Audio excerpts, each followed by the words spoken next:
You know what I really like about you, and I really it reinforced it for me this weekend, is you're very honest and candid. Like, there's a lot of people that try to separate their private and personal life, like not give their opinions, just kind of always have a happy face on, right? Yeah. But you have been very real, especially Thanks, with man. taking a break. Because I Yeah. remember thinking like, oh, I haven't really heard anything from him, Yeah. and like I was wondering what had happened. But Mm. then, like, obviously, I'm not in a position to like, Yeah. WhatsApp you and be like, hey man, what's going on, right? So, but you came back and now Mm. have been very honest with your fans, saying Mm. like, hey, I've been struggling with music and the creative direction I was going Yeah. in. Yeah. So, was that just something natural for you? The great thing with high heels is that stamped me as an international artist, right? Mm-hmm. And I think everything that's come out after that, it's kind of it's shown my versatility, which is Mm-hmm. what I wanted to do. I wanted to make music that people understand that I'm not just a one hit wonder. I can't just make one style of music. I want to make music that's different and shows my personality. And that's what Mm-hmm. music is, right? So it's showing your personality.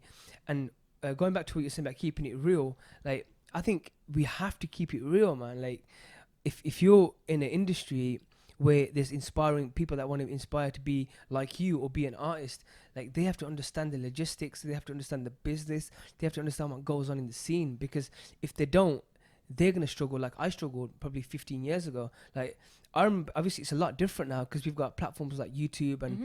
and Spotify and all the other platforms, but and things like Instagram, social media to connect with people. I remember when I first started about 10 years ago, when I was living in, before I even started my career in making music, like I used to meet songwriters, music producers all the time, but well, try and meet them, but no one even took me seriously because and it was so hard to reach out to people because we Mm-hmm. didn't have them platforms Yeah. like now Instagram's just one text away, You right? DM them and it's Exactly. done. You Yeah. couldn't do that. You had to physically meet them. So I used to turn up at people's houses. Yeah. Songwriters say, Baji, Wow. I'm a singer and I sing like this. I used to take my harmonium to their house, sit with them and say, look, this is how I sing. Please give me a song. That's how it used to be. Like, and And even how's the reaction? Were they welcoming for that, now or were some they of the like, get off my property? some of them some of the writers were like, yeah, mate, here's my book. Just take what you want. Like, and that for me was like heartbreaking. And these are big writers in Yeah. Punjab, like big writers that have done some legendary songs, and it just things like that broke my heart. But I thought, you know what, it's all right, it's fine. Like I'm gonna come back from this and I'll make something successful off my own back.